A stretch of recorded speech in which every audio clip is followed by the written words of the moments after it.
Knock yourself out. Okay. Well, let's go ahead and call this meeting to order. 7:03. Hold on. People are down. You're joining a call with one other person. Hello? Hello, Who is this? Kim. Kim? Okay, cool. this is Kim. Cool. We're waiting on Mike Stapleton. Where's Yeah. Gary Colden? I sent him the email. You know, he also had that vendor pickerel down there tonight too. So. He'll be here tonight. He'll be here, but he'll be.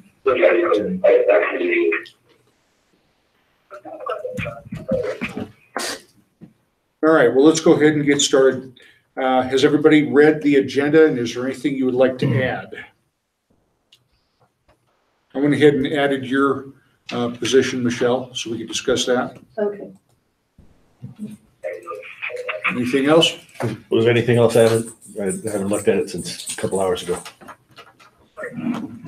Yeah, I printed out the last. Discuss the CD We can if you like. briefly. Just to get in there somewhere if we have time. Okay. Sure.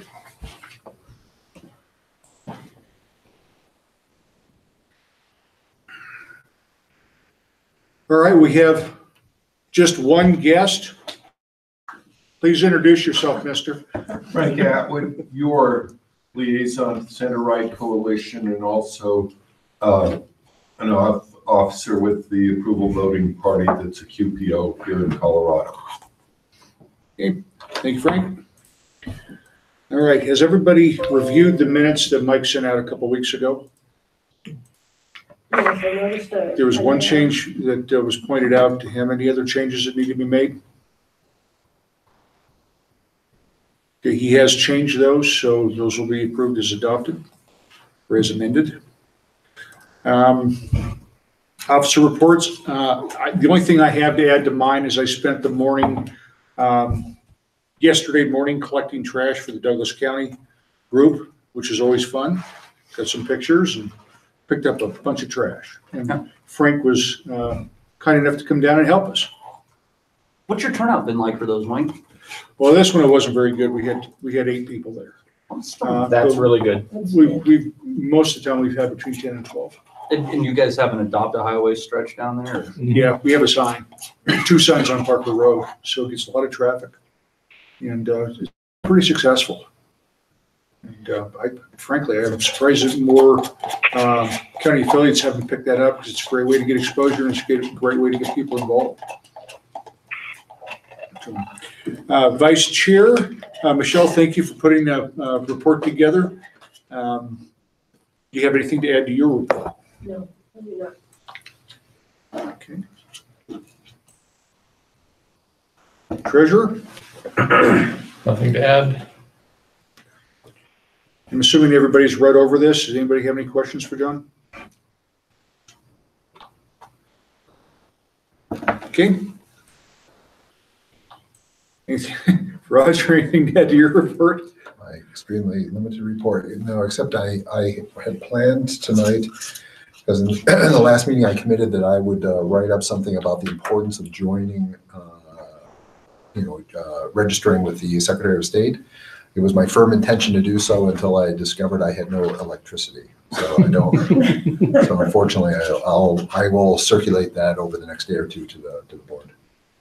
Okay. Hope it's all right up there in the holler. All right, campaign. Kim, do you have anything to add to your report? Nothing to add, thanks. Was that no? Nothing to add. Nothing to add. Thank you, Kim. Yeah. Outreach. Simple addition.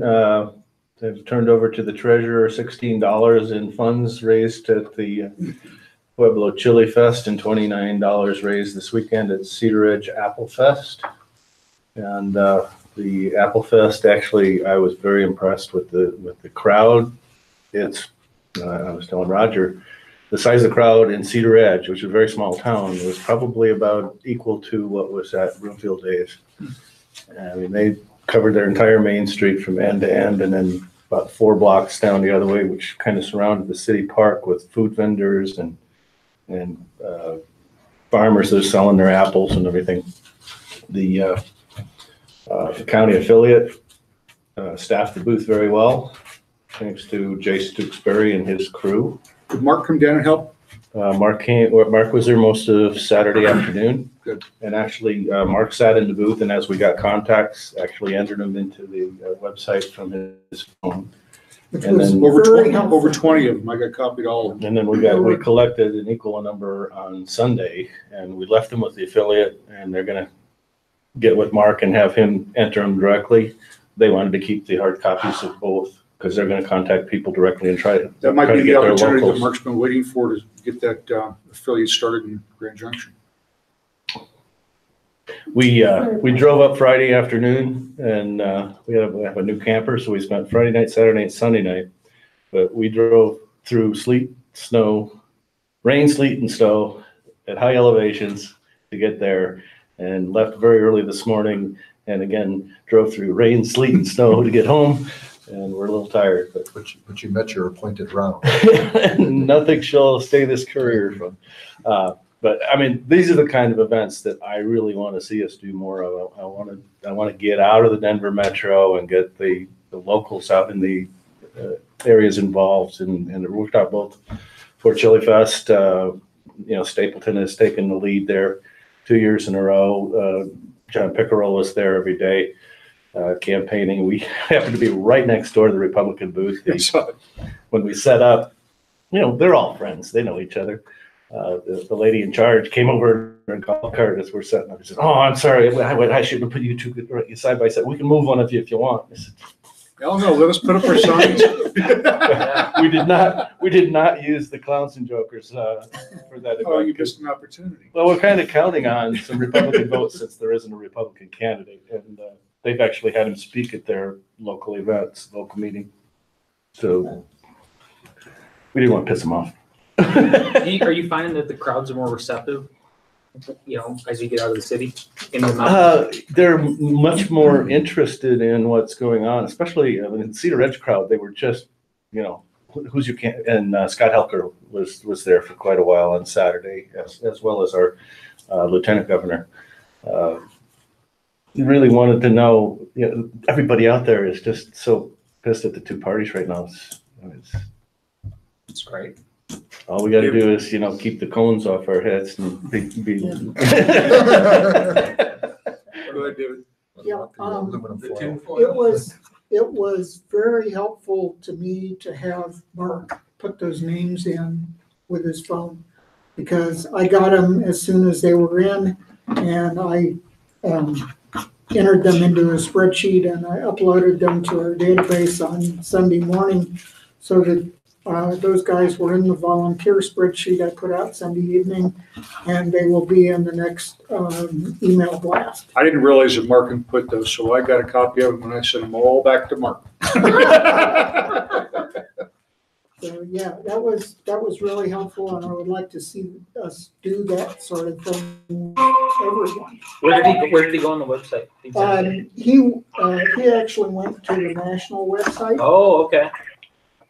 which is fine. I mean, it's a little more work for me. Because it'll go through to you and us anyway, right? To the Nation Builder. No, it does not go into Nation Builder. I've got to do that manually, but at least it's in digital form, so all I have to do is copy and paste. So it would be easier if they went into our site, but then national does not get them. So there's a trade-off there. Now, I don't know what national does with them. I don't know if they do any fundraising or send them an info packet or whatever. I have no clue. I don't know either. Maybe that's a question I should ask. But from my point of view, as a database manager, it's very helpful because they're in digital form. I get them right away. I can get them on the system, next day or two. So it's really very helpful. All right. Thank you, Kevin. Regents. Let's see, to add to my report, For the time being, David, for the announcements for the next Jeffco meeting, can we say location to be determined? And then I'll let you know as soon as I know Okay. what it is, because Spalding is looking for a new location, and right now he's off on an island. So hopefully we'll get that done pretty soon. Let's see, I'm catching up. Have you on- scheduled a date for that yet? Yeah, the date's the 18th, 7 p.m. Because we're gonna try to keep it that third Thursday every month. And what else did I have? I still gotta catch up on the volunteers that David sent me, so I'm gonna try to do that this week. And lastly, does this pen belong to him here? That's Ross Clump. It is Ross? Yeah. Because I saw Ross, of course I forgot it. I saw Ross Saturday in the morning. I was helping him hand out literature, so. But I didn't. Have you chosen somebody to head up the Jeffco? Was it? Well, actually, when I was walking the district with Ross there, Paul Smith was there, and he was at the meeting, and he's interested in kind of being in the leadership there, so. The plan is, Roger, to get everybody together, all the people that volunteered to be the people who make this thing happen, and do a meeting, and then amongst themselves, they can choose somebody. And we had about 30 in attendance, and about half of them said they're interested in getting more involved, they put an asterisk by the name. And so I'm gonna contact all those people, as well as some of the volunteers that couldn't make it, but wanted to. And hopefully what we'll do is kind of like you suggested, we'll get them in a small room, and then somebody at the end of it is gonna be in charge of the event. Not me or Mike Spalding. Well, we'll give them a quick lesson on what it takes to start an affiliate. Right. For all intents and purposes, they're starting from scratch. Right. So they're gonna have to start from the basics. But we'll make that happen. So you have the 18th chosen. I spoke with Ross yesterday. He said he hadn't heard from you yet. So when are you gonna start making phone calls to everybody? Wait, Ross? Yeah. Yeah, I saw him Saturday. You spoke to him yesterday? Yeah. Oh, well, I saw him Saturday morning. Really? Did you talk about this? No, we didn't talk about it. That's probably what he was saying. Okay. All right. Nothing else, Steve? No, I guess with Ross, I'll talk to him, but I just assumed with this campaign, I didn't know if he'd have time to do it right now. But if he has the time to help with the affiliate. They're in the infancy stages if all he does is shows up. But I know he wants to be involved in some capacity. Okay. Okay. Do we have Mike Spalding with us? Or I'm sorry, Mike Stapleton? Yeah, can you hear me? Yeah. All right, let me pull up your report Can you hear me here. okay? Yeah, Mike, I noticed that you put our positions from the committee on your report. Do you have a separate report that you put together, or you want to use that as the report for the legislative committee? I forwarded the notes from the meeting that Stephanie put together. I forwarded that right before the meeting, so that should be in your email, everybody, the board members' email box. If you have that, it's got the expanded positions on it. Okay, got it. And I believe it has the ones that 73 was the one that we were, Amendment 73, the tax increase for education was the one that we were going to seek somebody to write an op-ed on. Yep. And then I also believe we are seeking someone to write an op-ed in opposition to 110 as well, which is the tax increase for transportation funding. Okay. Mike, I'm going to have you give a separate report later in the meeting, and we'll get into this in detail. Hey, Okay. Roger, you have a question? Mike, this morning at the Independence Institute, they basically handed out, their 1 or 2 pager about 73. I haven't had a chance to read it. Frank, do you have a copy? But if you, Mike, I think I've got it at home, and I'll PDF and I'll send it to you, okay? It seemed to, it's basically their argumentation. It could be useful. Oh, here it is. Would anyone else like copies? So I'll PDF and send it to you, okay? Okay, that'd be great. Okay, anything else you want to add to your report, Mike? No, I don't have anything at this time.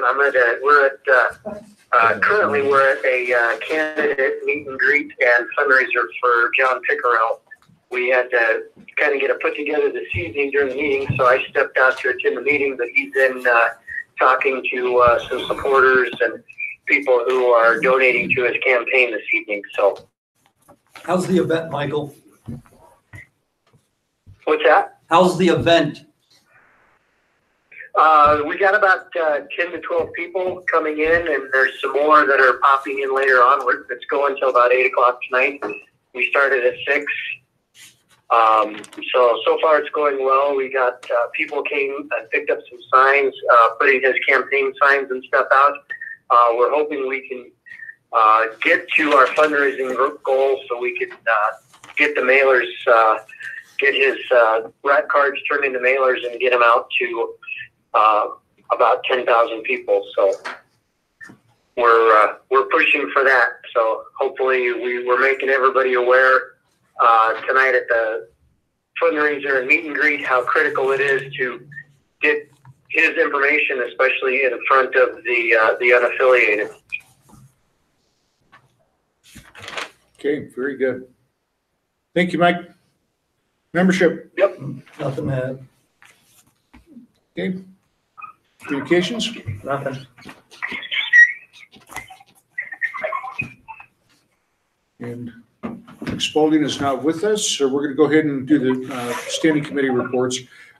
Basically, Mike, this is where you get to talk about anything that you need or any successes that you've had, any help that you need from us or anything like this. So the floor is yours for a few minutes. I don't need anything right now. I got Michelle set up with her email account. I put the banner on the website like you guys wanted. Okay. So does the candidates right at the top. We need to get a nice picture of Michelle and get that over to David so he can put it on the website. Okay. Do you have one that you'd like to use, or you want to have Mike do something for you? I'll probably use one that I use from the back of my books or something. Okay. No, you I'm a need, bit old, but you need one with your hair. I'll get one. All of her prior pictures have hair down to her butt. This is a new person here.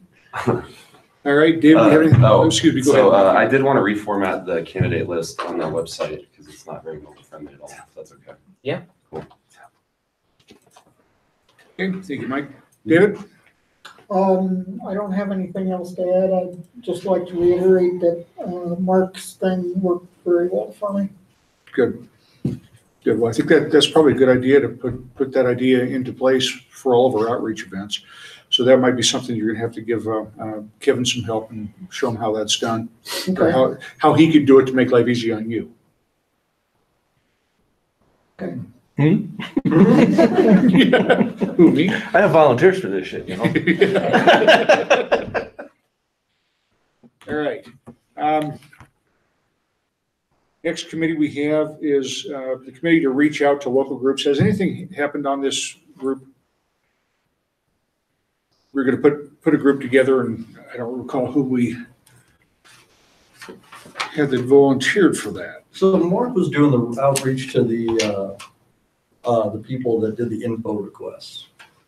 And that's about where we got on that at this point. It's basically where it's come at that point in time.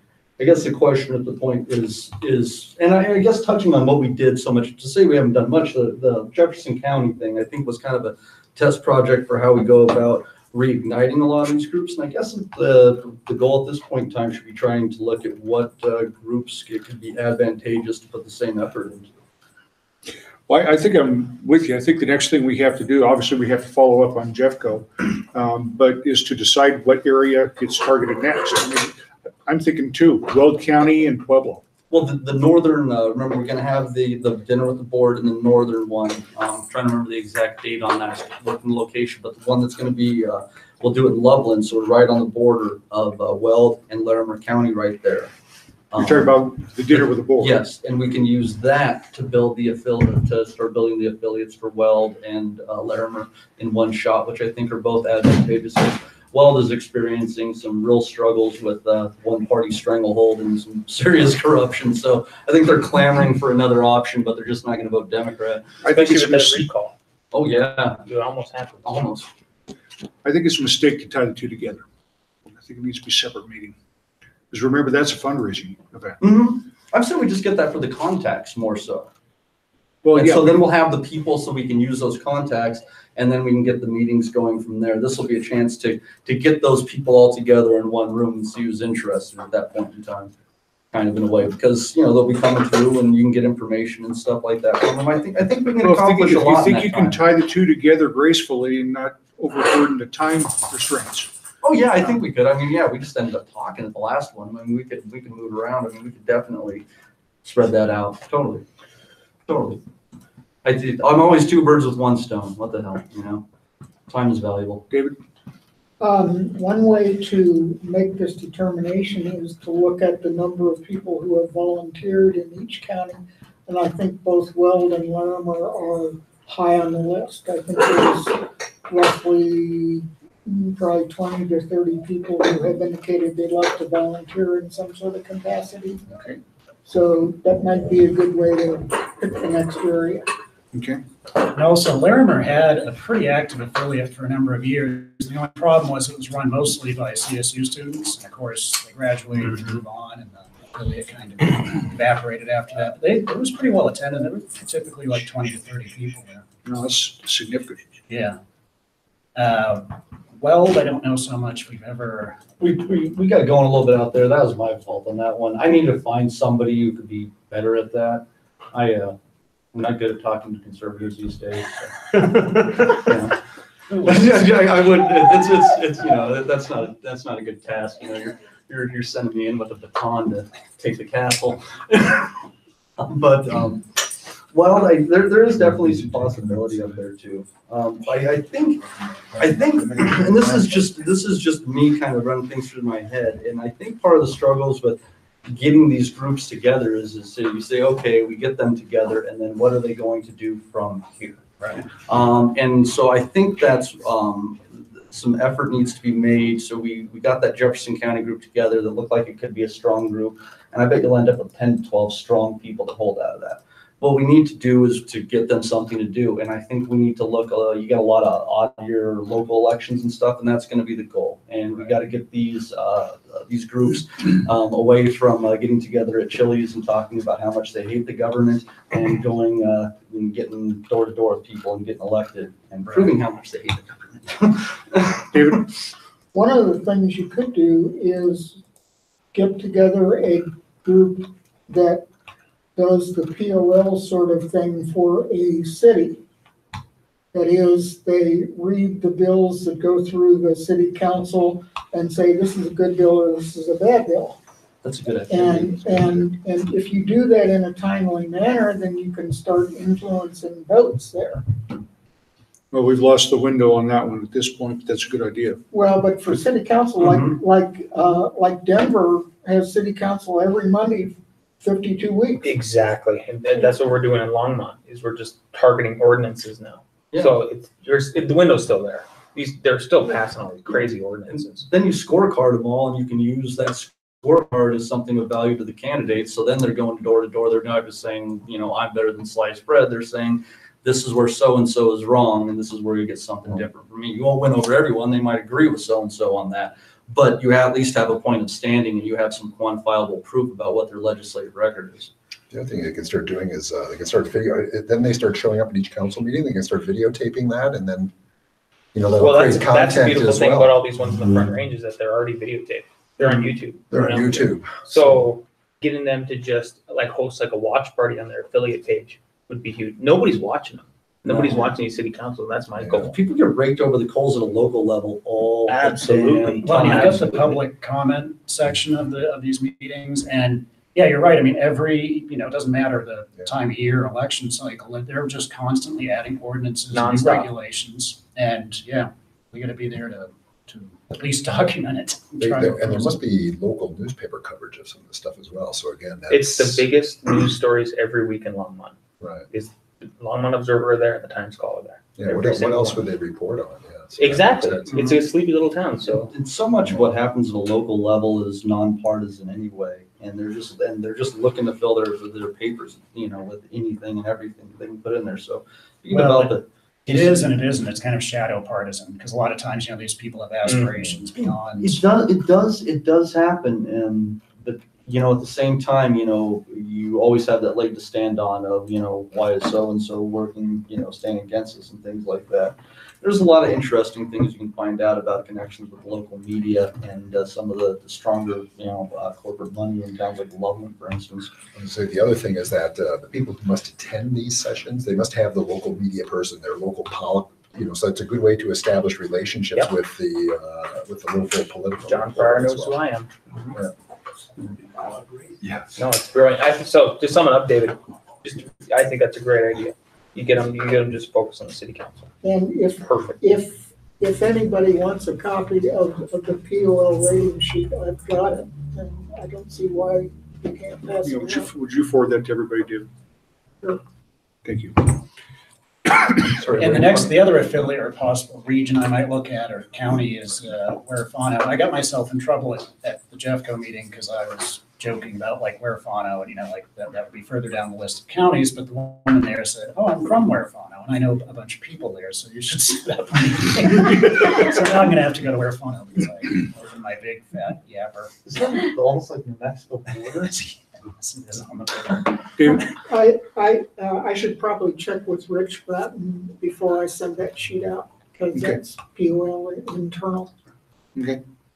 So Sorry, Wayne, just All one right. comment for because this is one thing I've been thinking about as well in terms of my own campaign. Does it make sense, between elections, does it make sense to try to infiltrate other groups like the Elks, the Lions, you know what I mean? You don't have to infiltrate them, you just get a membership. That's what I mean. Talk But to that's them. what I mean. But have we ever made? No, that's what I mean. Is that have we ever made an effort with any of the to try to? Because for example, one of the things that Matt and I were working on was trying to get in front of these organizations, and if you'd actually were a member or anything, or is because one of the things that's very frustrating is when you're out there trying to campaigning and then you're contacted by libertarians and you kind of say to them, well, one thing you can really help with is that if you're a member of any other organization, that and then the answer is always crickets. We should try to make a more concerted effort to actually get out into other organizations as well. Well, things like that are very necessary, and that's stuff that needs to be done, on an individual basis in each town. And I think that's something that we need to start doing with our candidates. Whenever someone says they're interested in running, that needs to be part of how we guide them. We need to say, you need to think about getting with the Rotary Club, you need to get with the Elks or Lions or things like that, because the only way you're going to get an audience is as a member. And if you go in there and you do some work with them on their charitable side, you got to remember a lot of these places do some very good charitable work. You're going to get people that will go to bat for you in hours and things like that, regardless of what your party is. And the fact is, we are generally socially awkward, and libertarians eschew going and doing normal things, which normal people do, because we are not normal. Agree more. Well, I was just going to say in relation to that, at one point, I think the Toastmasters was pretty heavily libertarian, because I know a number of libertarians were in it, and they would give their speeches on, libertarian political topics. Were you, Frank? Were you in? No, but Blake's a member of the Denver Tech Center, the Toastmasters. Well, there's a But group I called the think that Liberty was a Toastmasters as dedicated well. Exactly. Libertarian Toastmaster. Yes. David? I would recommend going through Toastmasters just to learn how to speak. And I mean, it's worth it. I mean, I was really horrible, and I spent a year in it, and I won the award for most improved Toastmaster, but that's a pretty low bar for me. All right, next item. Mike, why don't you go ahead and go over the report that you sent out to everybody. Has everybody accessed Mike's email with the amendments? Mhm. All right, Mike, you're on. Maybe. Okay. I would ask that the board, if you've had a chance to review those, or if you've had a chance to review the positions from my board report, I would submit this report and make a motion that the board approve this as the Libertarian Party of Colorado positions on the state ballot amendments and proposals. Okay, everybody take a moment and go through this.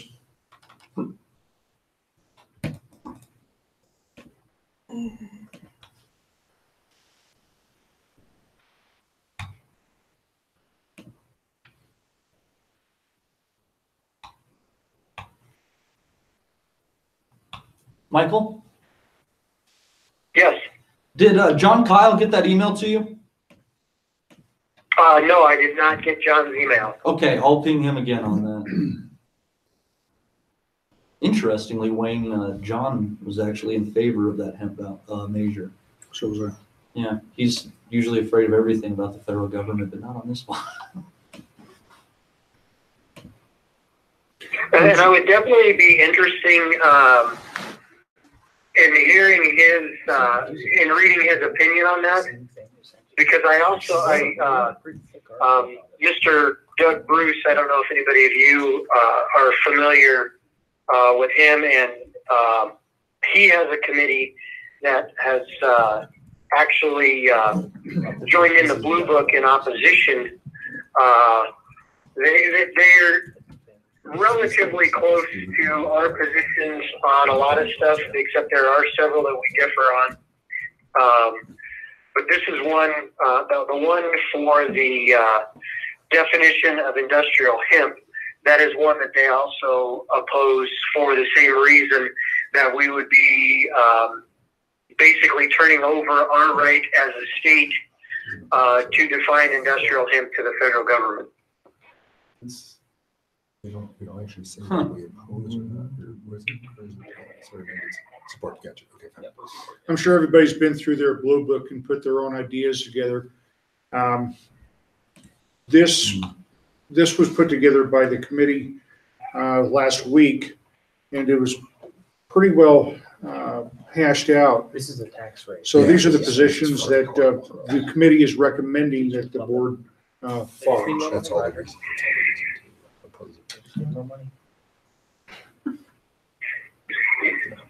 Yeah, just okay, so where you went to that. a little bit more money this time, because this time it'll really work. Okay, Yeah. David? I have some real questions about the first one. The raising or lowering the age for state reps and state senators from 25 to 21. And my concern is that it will open up the ballot to more status. I think we're going to have more people running and promoting, free healthcare and all this other crap. And I understand the position from an ideological point of view. Yeah. But from a political point of view, I think we're kind of shooting ourselves in the foot. I'm in agreement with you, but we have to stick with the ideological bent on this, I believe. Matt? I was tasked with writing the opinion on that. Do you mind if I share it with you, David? Okay. Let's see here. Amendment 5 is one of the most straightforward measures on your ballot. This clause simply states, shall there be an amendment to the Colorado Constitution concerning reduction in the age qualification for a member of the General Assembly from 25 years to 21 years. The Libertarian Party of Colorado agrees with state legislators Marble, Melton, Merrifield, and Van Winkle, 2 Ds, 2 Rs, on this issue, giving it tripartisan support. When a person turns 18, they can legally vote and serve in the military, that they are not eligible to run for office in many federal, state, and some local elections. Young people are oftentimes advised to get involved in the political process, yet we simultaneously place barriers on how involved they can be. This forces a certain flow in politics where young people get involved at lower levels, make relationships, and learn how to play the game. A young person can start their political journey on their terms and avoid all the typical ladder climbing, which oftentimes requires sacrificing principles, will be far better off as a state because of it. Be it based on a free association principle between voters and candidates, or the basis of competition, which must exist in all markets, even political, for society to receive the best outcome, the Libertarian Party of Colorado supports Amendment 5. I was going to say, David, I understand what you're saying, but the population of status among 21 versus 25-year-olds, I don't think there's a huge difference, And I understand now conversely, for example, some of the suggestions to reduce the voting age to like 16, this is like, away, please. But this one, I don't think makes a material difference. The 25-year-olds are no better than the 21-year-olds. And I think it's just a smart on our part to go that direction. I think it's smart. Cosmetically, and I don't think it makes any difference in terms of the pool of people that we won't like. We need to increase this youth engagement, and I always argue that I think that we can, and I admire the people, the older they get, when they end up embracing libertarian philosophy over their previous thoughts, because it takes a lot of humility to be able to wander that path. But when you're young, you're looking for your political identity. And I offer the idea that libertarianism should be the political identity of the youth. And doing things like this is definitely going to open us up to that idea, because we need to get these kids more involved. I mean, if we have a real gung-ho 22-year-old in a district that wants to run a real campaign, I want him to have a chance to run that campaign. It's at that age, you inherit so much more of the troubles that are coming down the road, and I want these kids to have every chance in the world to take control of their country. Okay, in the interest of time, guys, let's try to keep our comments brief. Steve? Oh, yeah, I mean, there will be, no doubt there will be socialists, but, a lot of the younger people are registering just unaffiliated, and they may, hopefully, maybe there's a libertarian segment in there. Okay. Any other things that we need to discuss on any of these other items?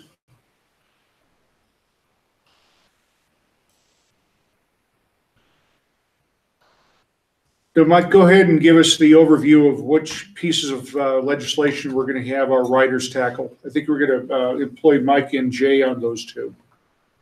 The ones that we discussed that we wanted to have one of our volunteer writers or a couple of our volunteer writers trying to get some more op-eds out in front of the public was 73. The increase of taxes for school funding, and 110, the tax increase for transportation.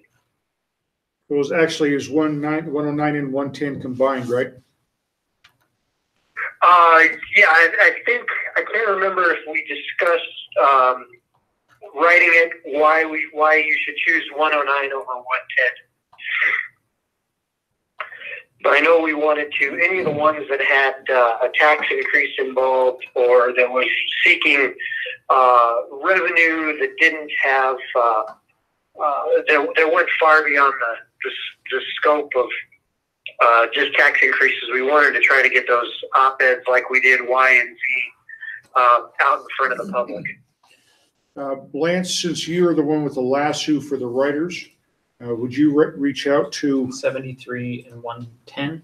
We agree on 109 versus 110? Yeah. 73, but then 109 versus Right. Yeah. And I'd be okay with letting either one of the writers pick the one. Whoever chooses first gets first pick. Yeah. I personally think that 73 would be something that Mike Lopez would be real good at. Okay.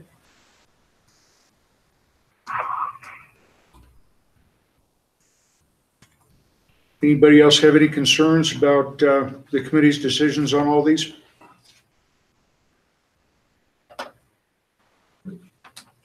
Roger? The other one, I actually even signed up for this, but what is the argumentation on the two sides for the amendment of involuntary servitude for people who have been convicted of crimes? Are there two arguments on this? It's funny, the Americhicks this morning are against it. So what would this, does anyone know, is anyone familiar with the argumentation on both sides? The idea on the people, and it's failed in Colorado a few times before. This is one of those things that I'm wrong. Doesn't it make the ballot? I mean, every time, and it just fails by a hair. But it's the opinion for it is that it would make it so that labor when you're in prison would not be compulsory. Right, so they'd have to pay you if you were working, for example, or first off, or first off, that you would do nothing, or they'd have to pay you. But there's no, And so the idea they're making is that if you're in prison, you should have to be doing some sort of a servitude. But the issue is you have so many nonviolent offenders in there, so they're doing servitude for these, corporate fat cats with their, guaranteed occupancies that they have in their private prisons and things like that, making them excess dollars and things like that. So it really has turned into the way that everything is set up in a circle. It's turned into a system of slavery for people again. And it would be completely from a libertarian and restorative justice standpoint. It would be a completely different position if we had a restorative justice system, a system of restitution, where a judgment, if you were not able to fulfill or complete the victim, then you would have to, in some form of servitude, fulfill that the individual, the victim, or the victim's family. yeah, if you were working for the person you victimized. With the way that it's written now, is they're fulfilling an obligation to the state, not restitution to an actual victim. That's actually the tack that we took to come to this decision. Kevin? The state can't be a victim. We determined that in our platform, do we not? But does that mean that we can never have restorative justice? That we've eliminated it now? No. I don't believe so. Do you read it differently? Just asking the question. I think we should take a change in legislation, and I could see that you could be restorative justice that compensates or replaces time served or something of that nature. Yeah, but I think Michelle's point is the courts would argue that's slavery. Going to just But give an at example. that point in Somebody time- breaks the window in your house. The restorative thing is they have to go either get the money and replace the window. But now the courts would argue that I can't make them do that. I have to suffer the consequence, and they can go to prison and they can sit there for 2 days, but I don't get anything for it because it's slavery. No, Michelle is right. We don't get anything for it now. If it's offered to involve. I know but- we don't, but but does this voluntary- preclude us This ever precludes it being able forever. to do this? I think Michelle is right. Because slavery is not just slavery to the state. It would be, this would be deemed to be slavery to the person you Right. victimized. That'd be Anytime a civil you make case, though. somebody do something, No, you it would be know, a civil case. yeah. Breaking a window, something like that. Well, that would be a civil But case. Yeah, that's depending what I'm on what the crime is, depending on what the crime is, if the courts decide that making anybody do any physical labor is slavery, then we can never have restorative justice because we've just outlawed that. Yep. I think Michelle is right. Take a case, for example, somebody who commits fraud, okay? That's Yeah. a case, so that's a crime, which could give rise to restorative justice. And I think if we pass this, then it's going to be impossible to impose, and even, it would be impossible to ever have, if we pass this on the theory that, this guy shouldn't be forced to work for the state, we are also precluding someone being forced to work for the actual victim. I believe the language in the actual bill outlines it so it makes, and we had a question about that, and it outlines it so that like issues of like community service and things like that, it doesn't make it. Yeah, but the community service that's not sufficient either, because this is not. You're paid a certain amount an hour to do community Right. service, and that turns into restitution. Yeah, but that's a restitution to the community. That's not restitution to the specific victim. Well, this would have been a very good companion bill to stop the shakedowns. It would have been. Yeah.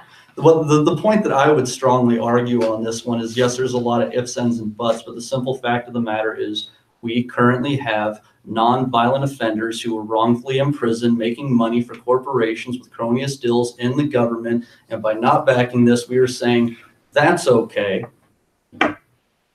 Steve? Well, you do mention the restorative justice, I think, in your response, right? Until we have a restorative justice system. At least you mentioned that, and I have to say, fundamentally, the idea of the state compelling anyone to work just makes me feel all icky, and, Yeah. Yeah, but why does that the state, for example, if if you have a civil lawsuit, then the state has compelled you to comply with the civil lawsuit, right? How is it different? Well, I mean, a lot of times people don't pay those things and they say, I don't have the income or I'm not, or they don't have the money. Yeah, but then the person has to declare bankruptcy, and or you can seize his property. The state does all of Up those to a things. point, but I don't think OJ has paid anything to the family. That's because he's got nothing. That's because he has nothing. But otherwise, believe me, they could get the state to enforce their civil claim. Mike, do you have an opinion on this discussion? No, I pretty much stated my opinion on the whole thing. Until we can find a reasonable way to implement a restorative justice process, I think it's necessary to eliminate state forced labor. That's just my entire opinion on the thing. Once there's, once we get to the point where we can implement a restorative justice process, you can actually have language in the wording of the restorative justice process that isn't.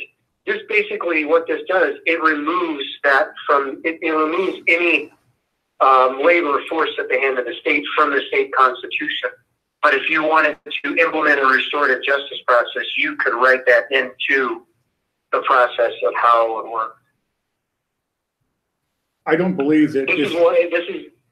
Go ahead, Mike. This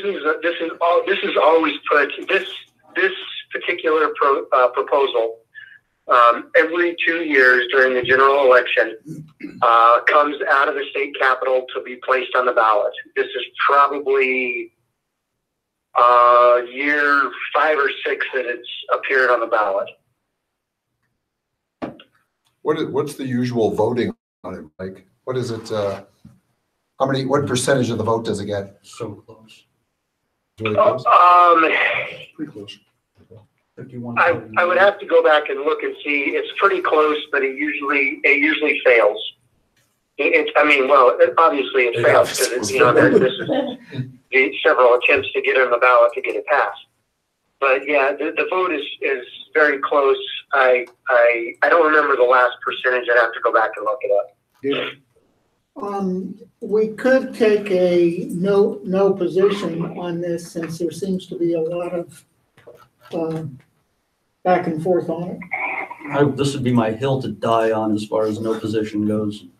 If we are the party about the rights of the individual, as long as there is some poor bastard in a prison hemming dresses for some bastards who have bought that legislative advantage to force them to work, then there should be nothing compulsory about it because that poor bastard doesn't deserve it. Do we care about the rights of the individual or do we care about the rights of the collective? I'm worried about that guy. I'm in agreement. I don't think that if this were to pass, we supported it, and of course it passed. I don't think that. I think your concern is valid, Michelle, but I don't think that that would preclude any additional amendments to it in the future. I would just say the key word in this thing is involuntary. If there's a restorative justice system that says you can voluntarily restore who you've crimed against, it's no longer involuntary, so it wouldn't be prohibited by this amendment. An opportunity to work instead of imprisonment. No, but so it wouldn't require a change to the amendment. No, this would have nothing to do with that. But the point is that if I think this is angels on the head of a pin. Yeah, we're getting stuck on that word. Nobody should be forced to do anything. They can lock you in a cage and you can just sit on your hands for 3 or 4 years or 10, whatever number it is. But if you're given the option to do something and you volunteered to do something, it's no longer an involuntary slavery. You have volunteered to kind of repay, make restitution to your crime. So you're saying that the only, if you're voluntarily making restitution, then you're not in the cage. So then, but I mean, guys, we're getting to off Mike's the point weeds here. That's not what if in the discussing. future we create some sort of a restorative system, right? Yeah, and you volunteer to opt to that option. You are no longer You're no longer- involuntarily being forced to do anything. You have volunteered to make restitution or sit in a cage. Those are your options. So I just don't want to get hung up on that. I think the amendment is fine as it. It's not going to prohibit. I don't think we should get hung up on this either, but you can imagine a scenario where someone is forced to make restitution as well, correct? No. That would have to be part of the law. No, I agree, but it's just like. They could not create a law that would force somebody to do that because there's an amendment of the Constitution that says you can't do it. Guys, this is discussion that should take place outside of the board meeting because that's not what we're discussing. Okay.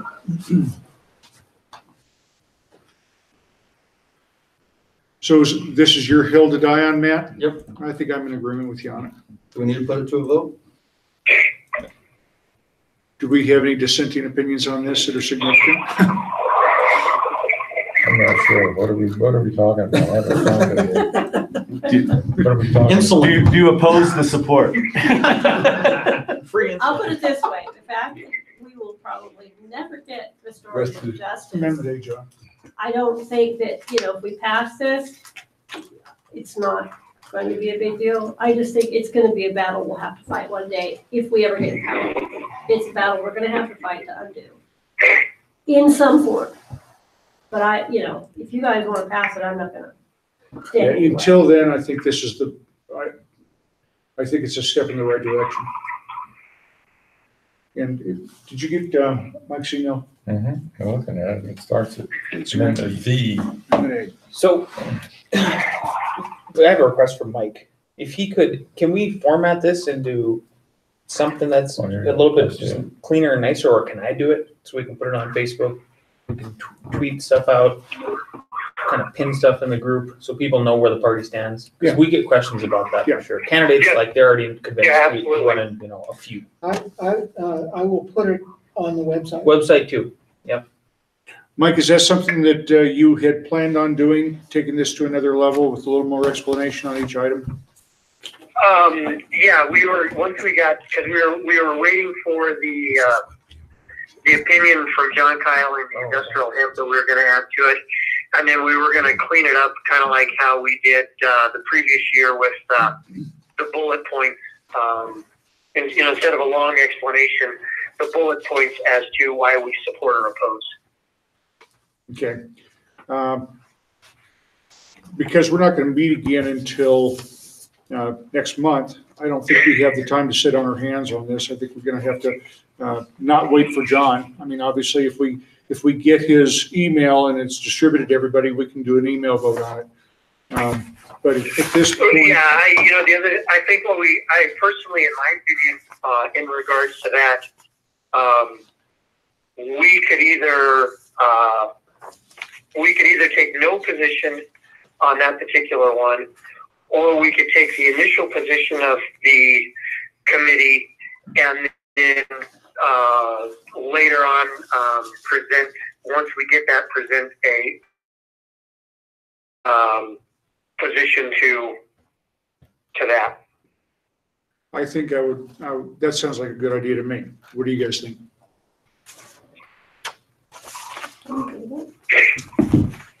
Okay, let's run with that. So let's go ahead and put this to a vote, guys. Mike, you want to make a motion on voting on this as a whole? Yes, I move that the board of the Libertarian Party of Colorado adopt the ballot proposal and amendment committee's report and positions on the statewide ballot initiatives. Okay, a second. Second. Any objections? Okay, that passes. Mike, are you going to head this up and continue with this? With Lance's yes. Lance's volunteered? Yep, I'll be in communication with Lance to help get those op-eds and stuff out and distributed, and then I'll clean up the report and get the bullet points and stuff made. Okay. I will also note that when it comes to the industrial hemp, that there may be a forthcoming dissenting opinion on that. Lance is going to take charge of the contact with our writers and get them started. And the two items that need to be, Yep, I already emailed myself. that might give us an opportunity to have another piece done in the paper as I well. think so. Yeah, good. We have a good rep with the Denver Post now. Does this include taking the final document to the website with David? Okay, so, so I'll wait for Mike to send me the final. Do you hear that, Mike? David and Lance? Yep. Okay. All right, convention committee. So I was in contact with Chris, our rep over at the hotel after he was from out of town on vacation. Well, he was on vacation, another entity booked the big space from underneath us. So that threatened it pretty bad, but I got on the phone with Chris and we were able to find an alternative. I talked with Michelle about it as far as another space within the facility that also works. It's a really nice large ballroom that can fit, I think, over 200 people, they said was the full capacity of that. So we got that squared away now. What's the date on that? Has The been 22nd to the 24th. The one thing we were able, upstairs, Matt? Yeah. yes, yeah. Super. I Yeah, love that room. that was a nice room, wasn't it? Yeah, it was a really I nice love room. that room. As a concession for the snafu, they're dropping our minimum down $1,000. So now we're at 7,000 plus, and they're going to give us one of the hospitality suites for free.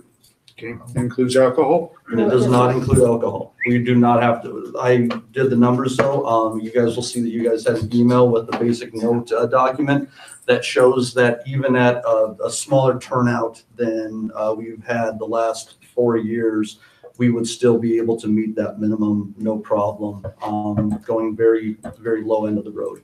I have no concerns whatsoever. And we're good on the audio visual stuff too. So that's squared away now.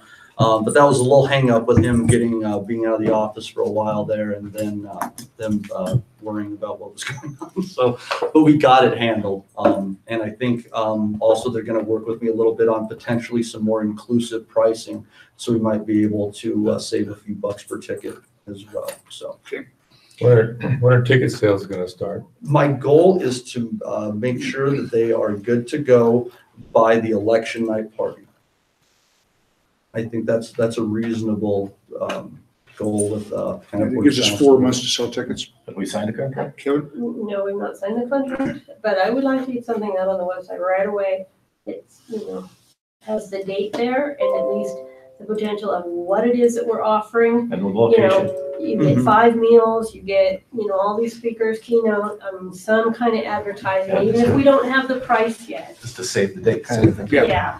And the price is gonna be probably somewhere in the neighborhood of $200 a ticket to do the whole thing. So if you advertise, you sign up today, everything unknown, at our bottom line price, that gives us some money to work with. And it gives us a feel for how many people are interested.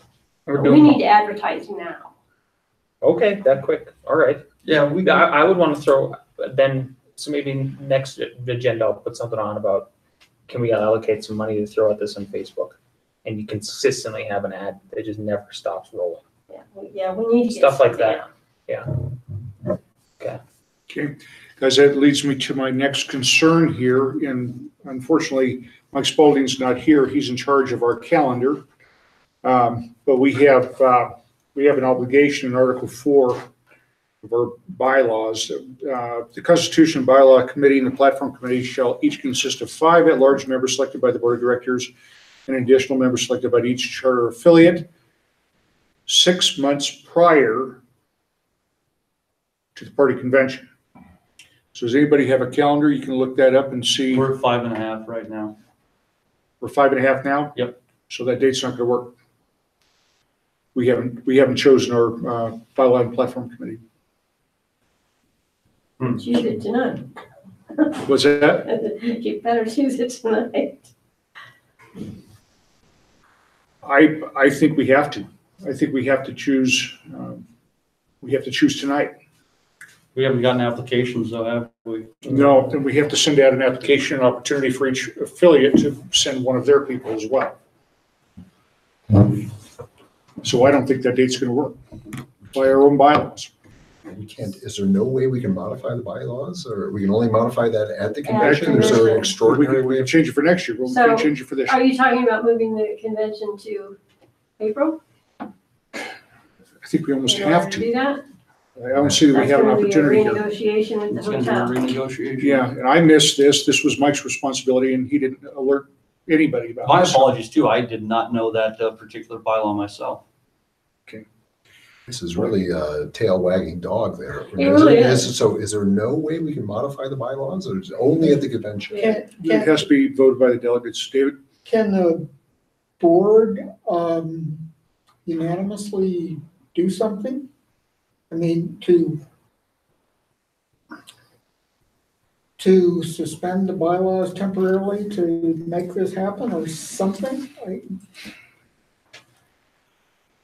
I don't know if you can, although I don't know that anybody would object. Nobody would object. I don't think we get any objections, but if anybody did, then all of our work is down. Which means that we could still, do our business meeting, but any changes that we make on the floor wouldn't be valid. Now, there is one other thing here.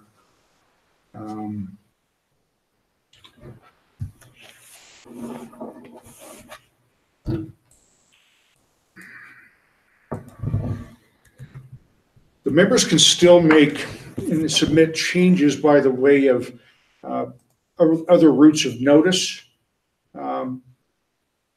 The requirements, I'm going to have to dig into our bylaws and read a little bit more carefully.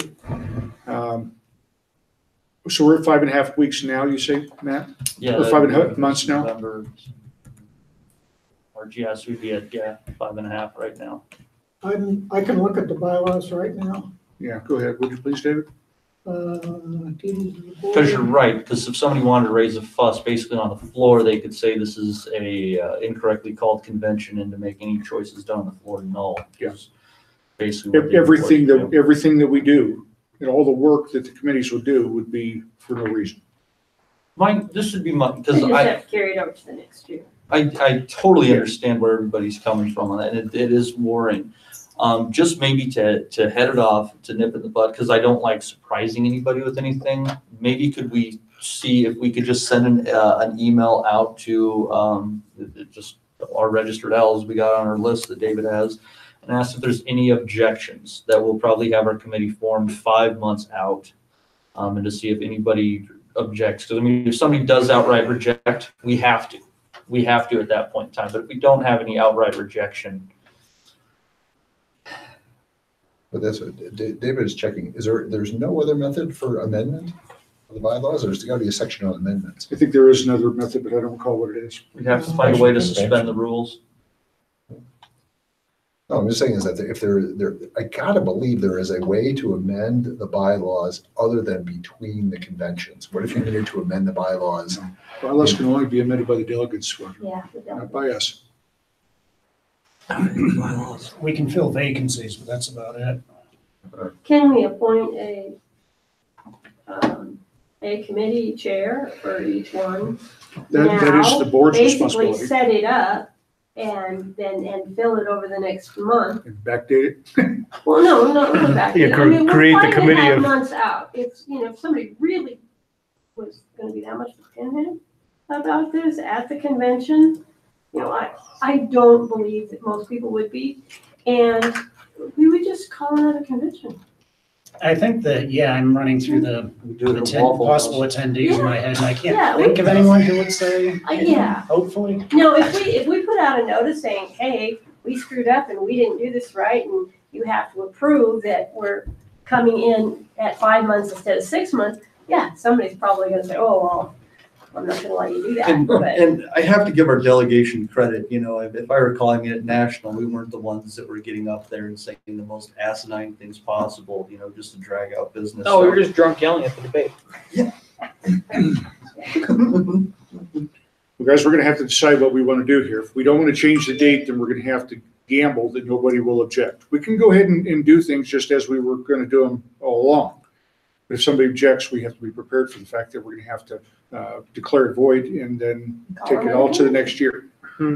But there's no reason why we couldn't call it a convention in another month. Is there? I mean, couldn't we just? Well, No, because we'd have to be 6 months from then. Okay. We'd have to call the new committee because that committee would be null. Can we send out that email? Is that a fine course of action just to get ahead of it, Wayne? Michelle, I Just think the Michelle was saying delegation. that's just, That's I think just it's a line red of flagging fire. it. Yeah, I think you're It's a red flag. telegraphing This is that, and I gonna- think that would make me nervous. I think that Would would it? create a problem. I don't know. I just always feel more comfortable just kind of getting out in front of something and saying, oops, we messed up by 2 weeks. Sorry. Let's just move the dates. Move the dates to April. Well, it'd have to be, because we still have to appoint, we have to put out notice for the affiliates to appoint their delegate representative. And if we got that out tomorrow, and 6 months out would put us, what date, Matt, you have your calendar up? 6 months out. So basically you'd be in the last week of April, give or take. So a full month later. I'm fine by that. I mean, we've always had our meeting at the end of March, but I couldn't care less if it's at the end of May. Wait a minute. You only have to have the chair. You don't have to have the entire committee. 6 months from today is the 8th of March, right? No, it's the 8th of 8th April. April. October, November, November, December, January, February, 10th March. month, 10th and 4th, yeah. Mm. So we could have it the second week of April. If you formed the committee tonight, the committee chairs, and sent out the email to the affiliates, telling them that they can appoint their person, they don't have to tell us who it is right away. You formed the committee as soon as you elected a chair, right? Mhm. So we just do a chair and then we have to move it 2 weeks. So these, I No, I don't have know if we have. two small concerns on that one. One is that we're set in a way that if I recall, there's only one other state that typically has their convention on the same weekend as ours, which is a beneficial thing. And also, a little bit, the further on you go, if we kind of make that religious, you do run into more and more conventions. And then you run into less and less opportunities to be able to hold the presidential debates with straw polls and stuff like that. That would be my looking ahead on. This is just for this year, Matt. We would be setting a precedent to move it to April typically. No, I wouldn't. I go back to March. Because I do like that. We've held it in April before. Where's this 6 month rule? Why don't we, It's in, Article what? it's in Article 6. And we haven't really Section promoted one. the current dates, right? No, Section 2. that's correct. but you'll have to call the hotel. Yeah, I've got it right here. The board shall solicit applications for the members of the Constitution and Bylaw Committee and Platform Committee and set the appointment date of these positions by appointment to all party members at least 6 months prior to the party convention. The board shall appoint 5 at-large members at an open board meeting held at least 1 month after the final solicitation, but no later than 4 months prior to the party convention. That gives us 2 months to get everybody in room. Well, And the board shall select the committee chairs from the member of each committee. I'm planning an email blast for next Monday Okay? week, so that's your, I think the middle of April is probably going to be too soon. What do you think about the end of April? Well, that's gonna depend We on have- whether we can still get the At the hotel. hotel, yeah. You know, we might lose the hotel over this, so. And that's something so honestly, we need to be honest with the delegation on that. When we say to them, look, if for some reason we can't move it to an acceptable date, because that is a good venue. I think Michelle and Kevin both agree with that after visiting down there. The prices on food are better than other places too. And put out to them that, we'd have to start the process all over again. And worst comes to worst, we end up in May. It's just going to go further and further on. We need to, like I said, I really like the idea of just getting out in front of this. It's only a couple of weeks. And we will, and we can address the bylaws committee for the first thing that they do for business is to accept it as whatever legitimate as they need to call it or not, and see if there's any So opposition. you're back to holding the original date, Matt? I don't think it's worth it. If you think we can get the hotel in April, Yeah, let me see if I can get the hotel in April. Let me make that call first thing tomorrow, and then please be on top of your emails tomorrow afternoon so that you have the results from what I have found, okay? Can we go ahead and appoint the chairs and get it started tonight? Tonight, yes. We I have, mean, we just do it tonight, so, The platform and bylaws yeah, chair? yeah, get the chair, so then just, So what it Otherwise, says if is we the have to board wait shall 2 or 3 solicit weeks for people to applications vote. at least 6 months. So We we just- need to solicit applications. Can we just, Starting Doesn't matter if tomorrow. we assign, starting tonight, can we just whatever. volunteer Seebeck on that one? He loves it for some disgusting reason. He does. yeah, he's very good at it. No, but sorry, but what we have to do is solicit applications. We don't have to appoint. The anybody. 6-month requirement That's is the- that the We just have board to ask shall for the solicit application. We don't even have to read applications them. for the members of the Constitution Bylaws Committee and Platform Committee and set the appointment date for these positions by announcement to all party members. So So we need to make that announcement, We need to make an Right now. announcement tomorrow. and then Or the That's 6 tonight or months, fine. whatever. then the 6 months start. Correct. And then we've got a couple of other dates where That's to appoint the the chair. board and will everything else, but appoint all we have to 5 do is at get large a members solicitation email. at least 1 month after the final solicitation. I don't know exactly what the final solicitation is. It only talks about a solicitation. Are there multiple solicitations? I don't see that. No, So that's we've a tripped over ourselves there. But no later than 4 months prior. So if the 6 months starts, then within 2 months, we have to have the committee set, done. And we can And- vote online on that stuff. I no, too. you're right. I think I got into a panic there for a second. I think you're right, Kevin. I think we can, the thing that has to happen tomorrow is the We need to make that solicitation. and announce it solicitation. Yeah. deadline. Publicly. Yes, and then the soonest we could have our convention then would be the 12th, 13th, 14th of April. Yeah. Or we could do the following week, depending on Or if the the following. hotel's available. Yeah, just from a timing aspect, there are a lot of people that wait until the 15th to file taxes. You don't want to do anything just prior to tax day when Oh, people yeah. are not thinking. You get any later than that and you're in prom season. And when you're in prom season, you're gonna lose all the hotels. Really, March is ideal, but we blew Yeah. that, so let's shoot for as soon as we can get it. Talk to the hotel about the first weekend after the 15th of April. Yeah. So that Sunday or Monday is the 15th. So either the 12th, whatever they have, the 12th, 13th, and 14th, or the 19th, 20th, and 21st, or the 26th, 27th, and 28th of April. See what they have. And hopefully they'll have something, and who knows, maybe we'll get our original space back again. Yeah, that typically has been the communications director's obligation to get the notice sent out. Lance, can you get that out tomorrow? Sure. Do we have the orders from last year so that Lance can use that as a template? Yeah, he can copy last year. Okay. Yes, we have to, how many days before do we have to put out the official call to convention too? Like, I think that's in the bylaws. I think that was 90 days. 90 days. I always got the Yeah. somewhere. Yeah, that's 90 days. So what, That's the one that's The got to be. committee has to be committee for elected, bylaws, right? That's what I'd be looking at? yeah. Bylaws and, Refer to Article 6, Section 2 in the current bylaw. You know, and this, you have to look through the bylaws, see if there's anything that prevented it, but this could also be some extra drive for the people that are trying to get their affiliates going to say, hey, get it going in the next 30 days. It doesn't take much for it to be official and you have someone to appoint. If they care. Wait a minute, so you're asking me to send a mass email? Yes. Oh, Massive. that's David. Well, you gotta, Right. you gotta pen it. And then send it over to David. Okay, I'll find one. And then David, if you get that out tomorrow, right after you get it from Lance. And it doesn't look like we have, that's the main thing is the notice. And then we also have to send out a notice to each one of the affiliates for them to send somebody on their behalf for each of those two committees. and so everybody has to be selected by the December meeting. Yeah, and this is only for a chartered affiliate. It'd be hard to get an affiliate up and running chartered and.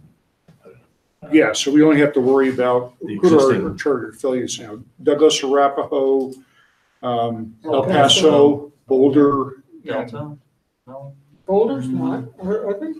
Yeah. Oh, yeah. Okay. Who else, Steve? I don't think Delta is. I thought Delta was. They were at one time. Oh, yes, I'm not Delta is, sure. Are they Delta is, still? yeah. Okay. So we got four? No, five. I've got So that- Karen and- So it'd probably be a September email, huh? Or it could have been any time earlier than That that. was the list. Somebody write that down. Guys, I'm sorry to bring that to you last minute, but I was reading through the bylaws 2 weeks ago and I discovered that. I said, shoot, dropped the ball on that. You know, We Why should didn't you tell have me a, 2 weeks ago? wouldn't have mattered. to your knowledge, are there any restrictions from doing it earlier than later? I mean, No. some of these things, we We should should just sit down the we should first have a meeting. calendar with all this stuff in it, and that was Mike's We responsibility. should and just he sit did down do the that. first meeting after convention and go through and get all this stuff lined up and done. And Because we've started in like August before, you know. But why do we wait? there's Someone another made it. solution, I think, and that is to not do bylaws, constitution, and platform. We have to. It's in the bylaws. This is like a Joseph Heller now. That's, I mean, that's one of the changes we want to recommend is that we make it an every other year thing and quit trying to do all of And this that's, stuff on that's the election. next item on the agenda. Yeah.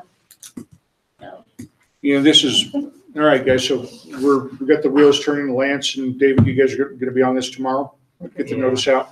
And then that'll be part of our next meeting. We're gonna be talking about this. And we might be able to start appointing some of the members from the board here that want to be involved in that. And maybe, you know, after 30 days, we'll have some good applicants in. And of course, we want to vet them all. So if you want to copy the vetting form that was sent out last year for all the candidates, I think you should have a copy of that, Lance. Okay. I think Karen did that last year. I nominate Roger Barris for Bylaws and Platform Committee.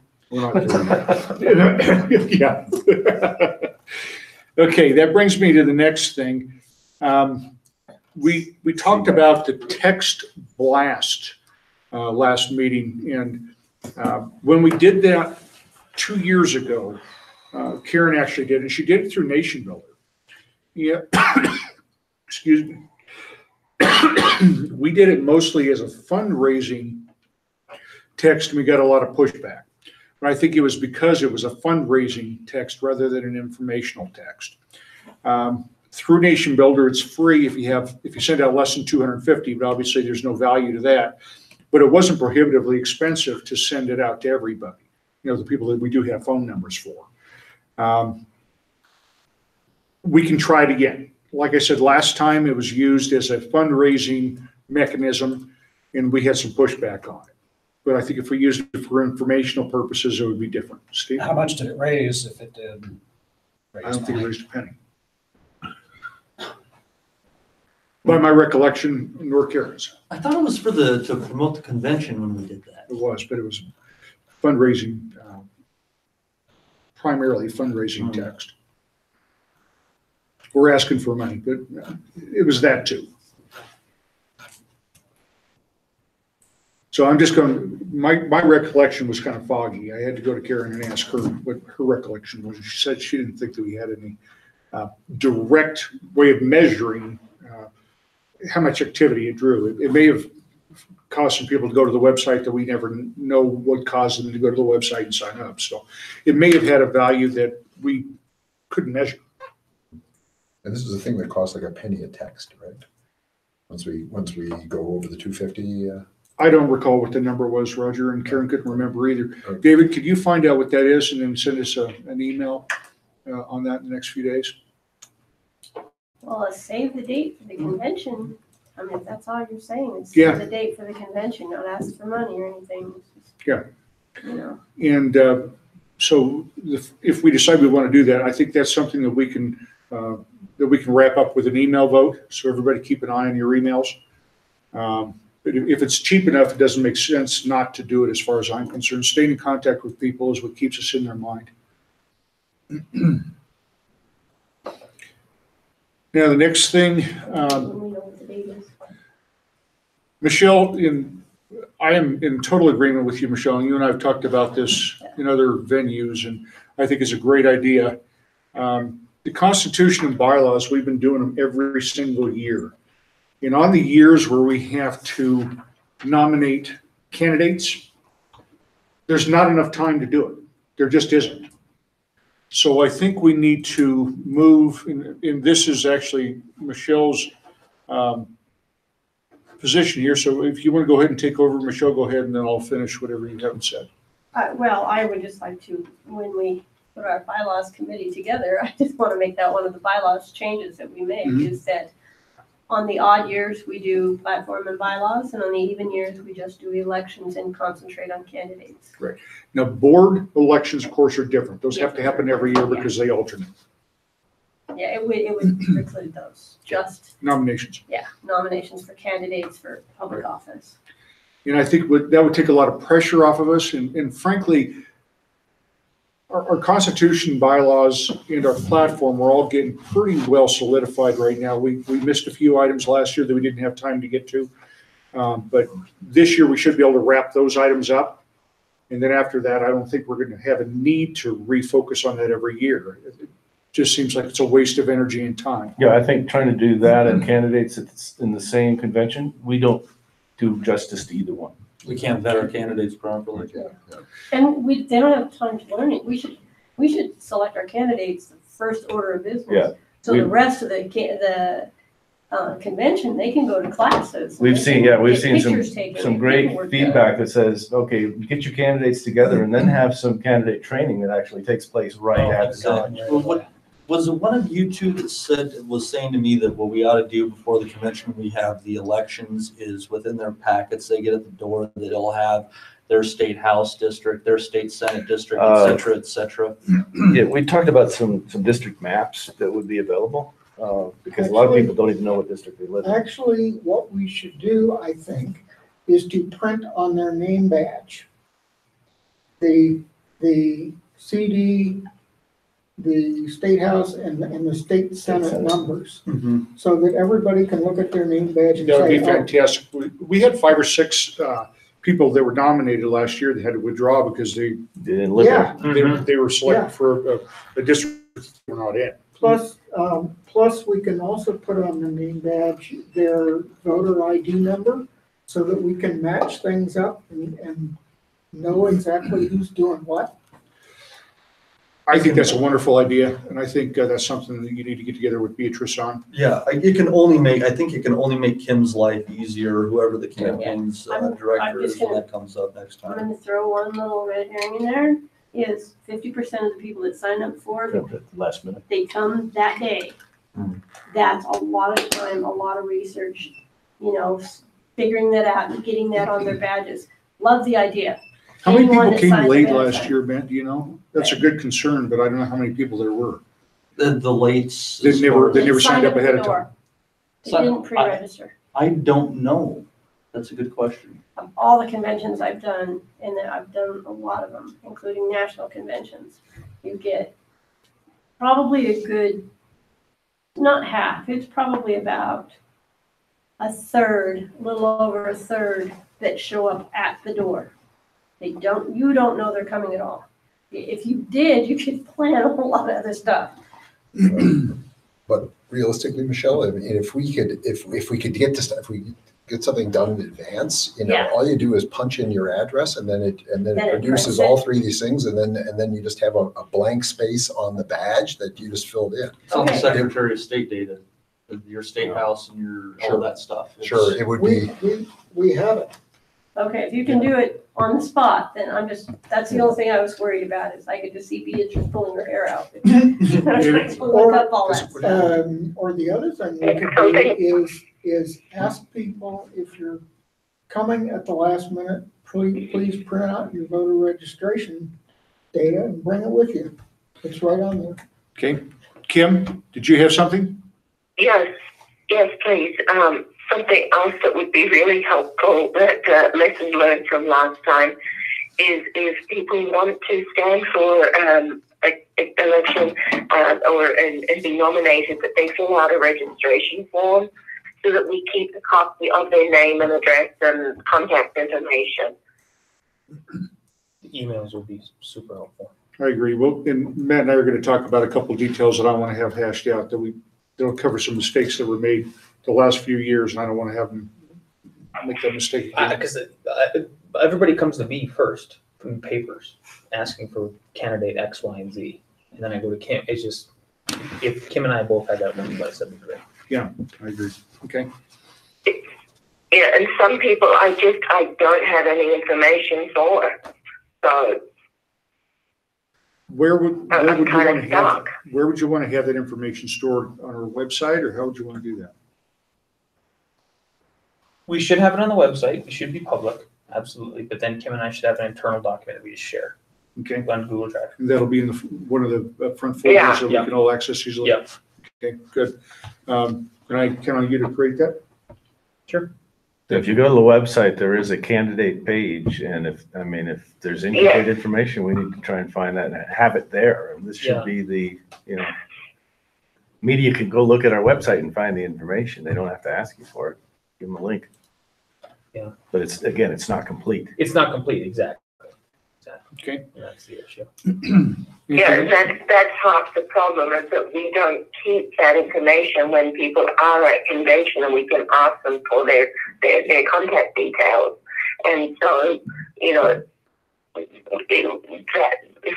we do that, then we can put them into a spreadsheet that can go to communications, that can go to campaigns, that can go to technology director, database administrator.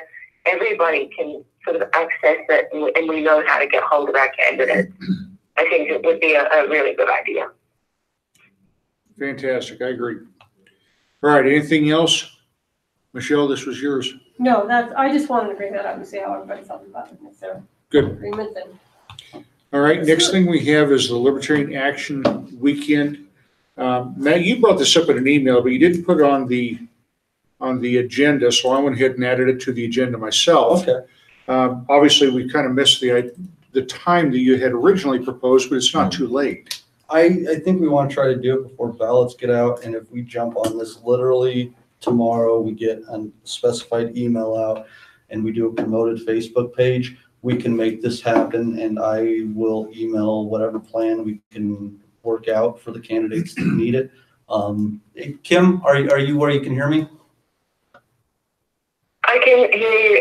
It's just very fuzzy. Oh, so that day, I don't know if you got my email that I sent you on that for the candidate day of action. But I was looking at doing a sign waving for Roger in his district. I'm like, well, why not just do one with you two, so we can do something in Broomfield. And so this is on Saturday, just take everyone through, because I didn't get much response on my email. So on Saturday, we start doing something with Roger at about 10, 11 o'clock. You're talking about the coming Saturday? Yes. And then we'll do a sign waving event or something like that at a busy intersection, and people that can only do that, do that. If whoever wants to continue on, we're going to go to Aurora, and we're going to do a sign waving for Eric Mulder after that. And if that's all you can do, that's fine. After that, we're going to go to Castle Rock, and we're going to knock doors for Wayne, because you have the data. Yep. You have the data. I have the walk list. And you have a winnable race. Walking is the key. Everyone else is battling for percentages more or less right now. At the end of the day, you can win. And then I want to try to get the people down south directed to John Pickerel. I can't give any details with it, but there is a private group who is looking at races, and they might still jump on Pickerels with a fair amount of money. But if that doesn't happen, I'd still like to see if we get some people down south to go down there and help John, because there's something funky down there that we don't see a lot anymore. And I argue that these people are libertarians. What you have around Pueblo is you have a lot of Hispanic Democrats who are pro-gun, and they are also Catholic, which means that they oftentimes lean to pro-life, obviously, as well. And Pickerel is a great candidate for these folks. And if all things come together, it could surprise a lot of people. But at the very least, I think these 4 specific plans of action can do a world of good for our candidates. And I'd like to make it next election cycle something we do every single month. David? Do we know how much money John Pickerel has and how much he needs? Or He's working his fundraising tonight. We'll have a better idea where he stands tomorrow, David. I'll ask him, and I'll let you know. okay. I believe that Michael was at that event tonight when he called from there. Yep. Steve? Also, did you want to include Ross in that? Because he's printed up a bunch of literature and stuff. Where's his district at? So it's mostly Jeffco.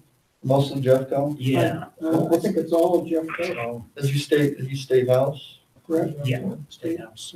State house? Let me, the problem is trying to fit so much into one day. Right. It does not have to be on one weekend or in one day, Matt. That's one of the things I wanted to bring up. I mean, your idea of having the sign waving or door knocking all happen right after the ballots come out. The ballots coming out on the 15th of October. Mhm. A lot of people hang on to their ballots for 2-3 weeks Oh, before yeah. they even look at them, before Oh, they yeah. even open them. So the importance of hitting that first weekend, I think, is a little less than what maybe you were thinking. Whatever you guys think to do on that one, I'm gonna be out of town the weekend after this one. So I wouldn't be there to help with anything, as far as that goes. I mean, weigh that, I'm only one body, but sometimes that's a fifth of everyone that's there. Kevin, we're going to be out of town this weekend too. We have an event in Glenwood Springs. We're gonna be a meet and greet with the governor and lieutenant governor candidates in Glenwood Springs on Saturday. And I think Ross is probably planning something anyway, but you might want to just get in touch with him and see what he has in mind. And then I was going to say with the mail-in ballots, I've heard that it's a third vote immediately, like me. Another third are in the spread out through the middle, and then the final third are at the last. Yeah, but the people that vote immediately are either. They're not gonna change their mind. They're red or blue in that period. Yeah. That's, so they're Down the line. irrelevant, I think. I think the people who are possibly winnable probably vote later. Yeah, it's all about how you guys want to organize this at the end of the day. I do think that like trying to go for like these weekend things, just get people out and make it something consistent throughout election season is a good habit to get into. And we have to pick and choose where we put our resources at. That's not just for me to decide, obviously, but it's gotta matter. Dave? I will remind you that next Monday is when I'm sending out the statewide email. So if we can get something scheduled after that, then I can include it in there. The one thing I would say, and this is just me talking, we did the specific email that went out, nothing else involved in it, just for the dinner with the board, and it was successful. Mhm. I like single issue emails. I like that we have that much access to people. If it's a lot for you to do, just the amount of emails, increasing them, and you need someone to lend you a hand, let's find you some help. But I want to be in people's inbox. This is me talking 3 to 4 times a week. We have so much information from people, and that is, I don't consider that spamming whatsoever. I have people that send me 5 emails or send me 2 emails a day, Turning Point and stuff like that. And that constant contact, single issue stuff matters. People skim multiple subject emails. I think you lose a lot of your force. I agree with that, but I don't think 3-4 times a week is. 3-4 times a week would be too much, yeah. Once a week top. Good. Yeah. Once a week top. That's good. Yeah, it's just, If it's important, if it's something that's important, then people will get to where they're used to looking for it yes. and know something's coming. How difficult would it be to put out an email that would be specific to the people that are in Castle Rock? I can give you a zip code, 80104, that's my area. Or 80104 and 80109 combined is the entirety of Castle Rock.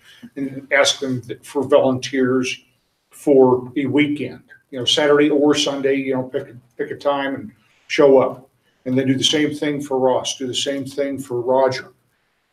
Something like that, David. That's no problem. I mean, it takes me about half an hour to do it, or maybe an hour to do it, as long as I've got the text. I'm not going to write it. You guys have to write it, but once you write it and it's good, give me an hour and I can get it out. Okay. And the So- cool thing is the filters are saved. Like they just save. So if you ever want to do it again, like I have Weld and Larimer and folder just ready to go. Okay. So I think it's the responsibility of, let's, What date do we want? We need to pin that down so that we can get this flowing. Sounds like the 20th or something? I think the weekend after that's better. If you go the 27th, then you're a full week plus from election.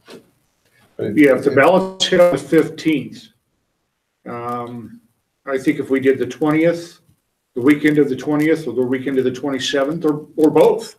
We don't have to do one or the other. I really don't think that the importance of that is as strong as you might have thought at first. Even, We should No, do something 20th and every 20th. weekend. We should do either of those Every weekends or both. Saturday, we should do something. Between, seriously. Yeah. And, and we should start early, because if it does go well, then we want to continue it. And we can have a general email that we send out, but I know what I would do is I would just approach everyone who's volunteered. Yeah. And I would basically approach everyone who's volunteered and kind of say, okay, this is the entire day. I try to get them to do everything the entire day. Because I've actually got a list of people who have volunteered, and I'm actually struggling to figure out how to utilize them. And this would be ideal. Steve? And I'd suggest to do the more labor intensive door-to-door stuff first, and then the sign waving for the later dates, because that's. We need to be knocking doors in Castle Rock like 2 weeks ago. I've already knocked 8 Good man. doors. It's because those are the things, and I really believe that these local elections are going to be where we start to build up and develop people that are going to be loyal and things like that. And I would love to see candidates get behind to run on very radical platforms of getting rid of all these city employees and privatizing the services and stuff like that. Because para is what's going to doom us all. These pensions, whether it's at the local level up to the state. And this is our opportunity, because we can go and we can talk to people one-on-one with this. Your race is a beautiful opportunity. It's just, after working with Roger and things like that, there's just too much geography and too few people. We set ourselves up for failure, and then people become apathetic because of the lofty goals we set for ourselves. Matt, is that something that you could partner with Kim and get this done? Oh, sure. Okay. Kim, you okay with that, partnering with Matt and getting this done? Yeah, it just depends on the date for me. I've got weddings on the 20th, the 22nd, the 25th, and the 27th. So Well, you don't have to be there, just get it arranged and tell the volunteers where to be. Okay. Let's do the lunch thing this week, Kim. I'm very good at telling people where to go, so. I mean, if you could be there, that'd be wonderful, but the most important thing is you get it arranged and get the volunteers lined up. Yeah, Matt, I'll give you a call on that, and we'll set up a time to get together and brainstorm. Okay. Sorry. The candidates that we're talking about right now, Kim, are Roger, Eric Mulder, Ross Klopp, me, and John Pickerel. So that's 5 candidates. We need to put the responsibility on each one of those candidates to put their text together to get to David, so he can send out an email asking for volunteers for whatever weekend they choose. Okay, that works. I have a great idea. Hold on a minute, Matt. Wait your turn. Is there such a thing? Do we have access to helper signs? I mean, that race should be represented at every one of these. There's no reason you can't have a Libertarian sign, a candidate sign, and a helper sign. And, we're not a one, these people, these people. I can't do it on my own. No, you're, yeah. Save the beavers, vote Helker. That's true. Guys, This is a crazy idea. You say incentives matter, right? Right, Roger? Incentives matter. Something as simple as anybody who comes out and helps us in these 2 weeks of activism before the election will get a code that will give them 5% off of their convention ticket purchase. Beautiful. That's smart. 10%. Make it 10%. Yeah. Yeah, 10% off. I mean, whatever. I mean, if we have to buy people going out, we're going to buy them, but we'll buy them in our own way. Yeah. No, that's a great idea. All right. Sorry. Okay. We'll include that. Well, you gotta be careful when you start offering incentives such as a percentage off. Is that percentage off the full price or a percentage off a discounted price? Like an early buy price? I mean, can you load a 10% off on top of other incentives? I'll cover the fine print. And Okay, Magenta. what dates are we deciding on here? The last 2 weekends in October. Last 2, okay, fine. Okay. Next thing we have here is the Jeffco start, and we touched on that a little bit here, Steve. You have the date scheduled for the 18th of this month, Right. but you haven't chosen a venue yet? No. Okay. The 18th is a Thursday. That's a good date for me, so just let me know as soon as you get the spot done, and get an email out, and you have to get on the phone to everybody because you know how that works. Right. But let's try to get as many people as we can, and let's get this thing rocking and rolling. I think there was a lot of enthusiasm at the meeting that we went to, and it was really powerful. It was really good. And I like that idea of, I was trying to think of things for them to do. You got the campaign at first, but the city council, county commission meetings, those are things that they're so frustrating and so annoying, but it's a great motivator if you can get people to go to them. Well, most of the time, certainly in Castle Rock, the agenda for whatever's going to be on the town council meeting is placed a week in advance. So you could look at it and say, all right, well, they're not talking about anything that has anything to do with us, so no reason to bother this week, but the next week we might be talking about something that's important. John? On the rates, the discounts and so forth for convention tickets, make sure the Magento is set up from the get-go to handle whatever you set up. Yeah, the If ticket you codes. decide to, Coupon codes. if you decide, halfway through to do a particular discount, Magento isn't set up to handle it, it doesn't work. Yeah, I've done the coupon codes in the past, so I know how I can do that whole setup. So. Okay. Last thing, John had the Cato CDs, and you brought that up in an email. John, go ahead and tell us what you want to talk about. Well, I'm really impressed with this. It doesn't think about a Libertarian Party, but a lot about Libertarian principles. And I've been playing it in my car over and over. Has anybody else gotten this? No. Nobody's seen it? And I thought, well, this would be, it might be kind of a good thing to hand out. I'll just circulate it. Is this David Bowes probably? He's one of them. Here's one. Gotcha. If we could hand it out at outreach events, and if it's cheap or free, I don't know. I haven't gotten a response yet from Cato. Okay.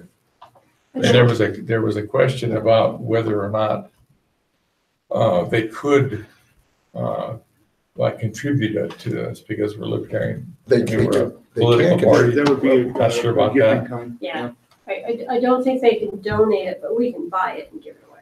And this should be pretty cheap. I mean, to replicate that should cost not much. Yeah. Huh.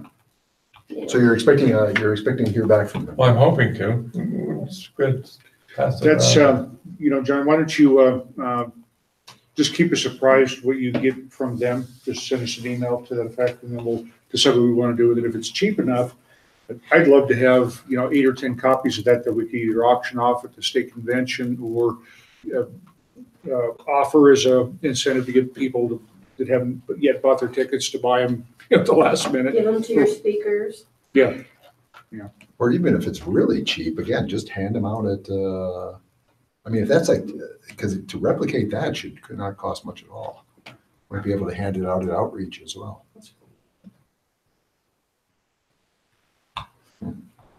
Okay. I love BG O'Rourke too. Yeah, he's good. Guys, we have anything else? Lance, Wayne, 2 things. Do we have any contact with this guy, Eric Voorhees? Is that a name that rings a bell with anybody? Yes. Because he was featured, he sounded like an asshole actually, but he was featured on the front cover of the Wall Street Journal probably about a week or so ago. He is a founder of a cryptocurrency exchange. He's obviously very wealthy. He lives in Telluride now. And actually it made him, and the reason he was featured on this exchange is because he's also, for example, he's obviously a libertarian. He is a member of the Free State Project in New Hampshire. And this whole thing basically said that his exchange has been used extensively for money laundering, and he has some extremely anti-status statements. We've never encountered this guy, but nobody knows him. Sounds like a speaker for convention. Speaker. Yeah. He could be a speaker, but obviously he could Could be be. a donor. Guys Could like, be could be a donor or too. speaker. Let's That try guys him like that as don't a want to get involved. speaker. And we used to have a sheriff in Telluride, didn't we? Yeah, he changed Democrat in 04 or something like that, but he was originally elected as Libertarian. Okay, so Matt, I will send you his name, and then you can maybe get in touch with him. He is literally, but he had some fairly outlaw statements. Right on. Yeah. Yeah, Okay. you think he'd be a good speaker? I'd jump on that in a heartbeat. Okay. And it's time to start reaching out to some of these speakers, because if they're strong, they're going to be in demand. That could be a good lunch engagement too, like something that has broad appeal, like Yeah. how to go about the crypto market in some degree or another. That'd be interesting. Okay. On a related issue, this morning, and actually we haven't heard yet from Frank, but this morning there's a guy called Randy O'Toole who is at Cato, and apparently he's going to be in the Denver area like the 8th or 9th. And he's just come out with a book called Romance of the Rails, which is, despite the name, is basically talking about the fact that, public transit is a dying industry. So anything, and for example, one of my opponents keeps on talking about, oh, we need more trains, everything else. The reality is nobody rides these things. And he also argues that, with things like autonomous driving and stuff coming up, that actually investing more money in public transit, which is already dying. And once you get autonomous vehicles, it's dead. So he basically argues that all of this stuff is just crazy, that we're wasting a huge amount of money on this crap, which nobody uses.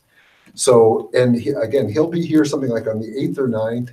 They're looking for people at the Independence Institute. Hang on, Frank, let me just finish. They're looking for people, they're looking at venues for the Independence Institute to like profile this guys. And this could be a good thing that we do, to offer our members, basically. Just kind of say, hey, here we have the speaker coming in, he's going to talk about that. And maybe as well, that we have this Natalie woman on who was an RTD. And maybe she could also get a group of people, because this is just exactly what they're saying. And it also ties in a little bit to 110 versus 109, because as you know, in 110, part of the money that they're looking to raise is going to get, pissed away yet again with more of this public transit. And I've seen Randall speak, and he's a very entertaining speaker. So he's definitely somebody we should have. And yeah, Natalie and I have talked quite a bit about the fact that they're putting these vinyl wraps on the trains, and I swear it's just so you can't see how empty they are. Because I have to sit with the white and golden, and I'll count the people on them, and it's like 3. Right. And they're cutting down the service to golden because they don't have enough ridership. Yeah, they don't. I mean, ridership is, and that's one of the points that Natalie makes all the time, is ridership is declining. That the cost of ridership, when you consider the limited, is astronomical. And this guy, by the way, Cato, he's been in the Cato Daily podcast like the last 2 or 3 days. He's a very good speaker, and this could be a good event for us to put together. Then we can Frank? do them at our convention. He will be speaking at Choppers on Wednesday evening, the 11th of November 7th, the day after the election. He'll be speaking at Choppers. He's an antiplanner.org is another one of his websites. Right. And I've seen some of his data from Anti-Planner as well, he's pretty good. Roger? Yes. Who's the guy from Telluride again? The guy from Telluride, his name is Eric Voorhees, did you say? Voorhees. Voorhees? Yes. Okay. You found him? No, he's not in our database. He runs the Crystal Lake Lodge down there. Did he just move here somewhere? No, I don't think so. I think he's been here for a while. I mean, The 13th, Jason. Frank, go ahead and give us your report if you would, please. What I'll basically do is go over what were handouts this morning at Center Right Coalition. There was going to be a 2018 Attorney General debate in which Bill Robinson will be the Libertarian candidate. And if you're a lawyer and looking for 2 general CLE credits, you might be able to get them.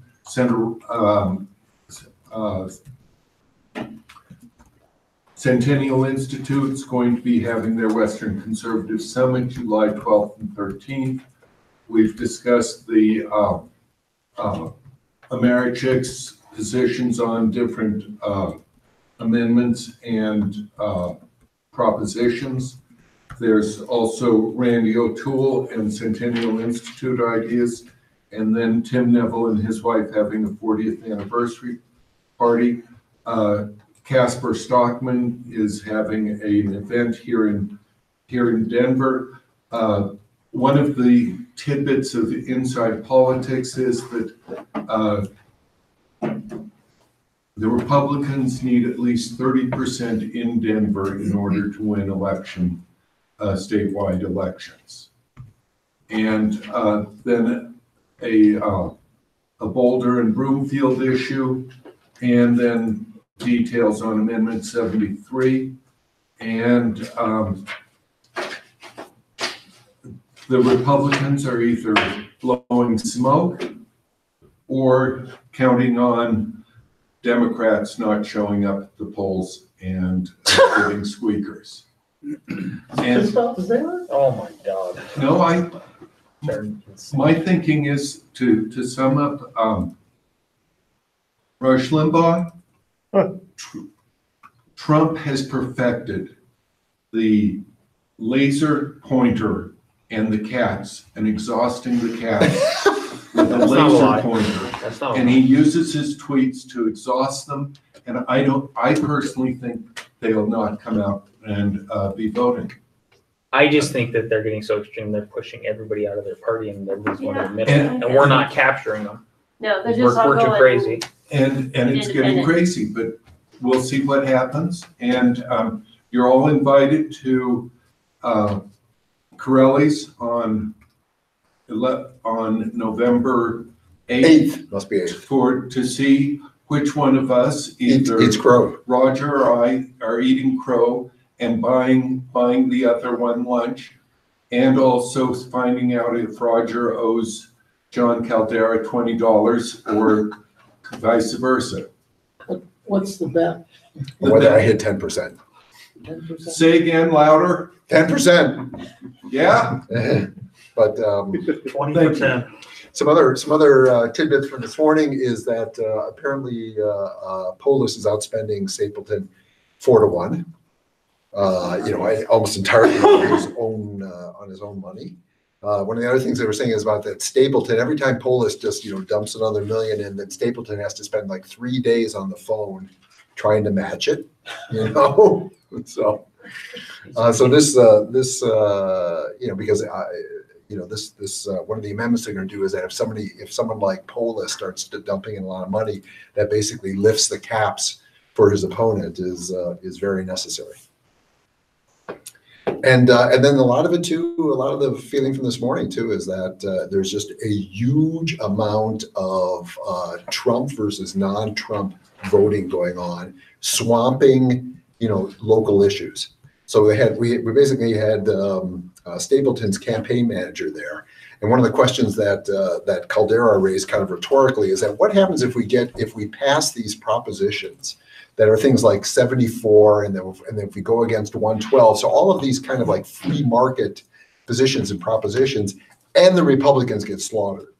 And I turned to Stapleton's candidate and I said, in that case, you have to shoot Donald Trump, because it's basically everybody just voting against Trump.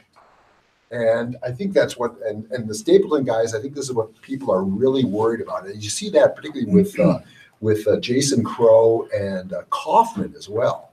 That if Kaufman is defeated, then that is entirely the Trump effect. Because Kaufman's pretty good with the immigrant communities Absolutely. everywhere and stuff like that. He's played reasonable ball with what he's done. Yeah. David? This Kavanaugh mess has really motivated the Republican base, Yeah. I think. It's solidified them. Yeah. They are solidified. Yeah, You guys should follow it's called the Walk Away campaign. They have grown 25,000 members over the weekend with testimonies of people saying, I'm walking away from the Democrats. I don't Really? know if it's, Yeah. it's hard to tell what is like, I know I've argued with bots online, I guarantee it. Oh, yeah. But Go to that page, it'll just fascinate. Like, if it's real, it could be a bloodbath. You're gonna find a lot. What's the page? Walk away. Walk away campaign, hashtag walk away campaign. It's just Some of the flying. stuff we heard over the weekend at the Apple Fest, so many people that came up. And, you know, we have the 2 signs, and it's like, after Kavanaugh, I'm done. I'm on both sides. Yeah, Both sides. exactly. I'm done. I'm done. And that's what I was talking to Matt on the way down is, well, I don't think they're coming to us though. And that's like, how do we make that happen? They're looking for something. They are. We had so many people say, who do you have running? Who do you have Yeah. running? Yep. I want somebody new. So And not just running, I but wish tell we me had a more full about your slate party. this year. And we gave out more libertarian brochures. yeah, I really wish we had a full slate because, I mean, this could have been the key year. We don't have any blood on our hands, and that's what we have to push moving forward, is you at least get a clean slate Yeah. with us, and you can judge Just us try off it. of our actions Try it. from day one. Yeah, we can't be worse Anyway. than the other two. Well, on that No. note, guys, we are adjourned. We can continue talking, but the meeting is adjourned.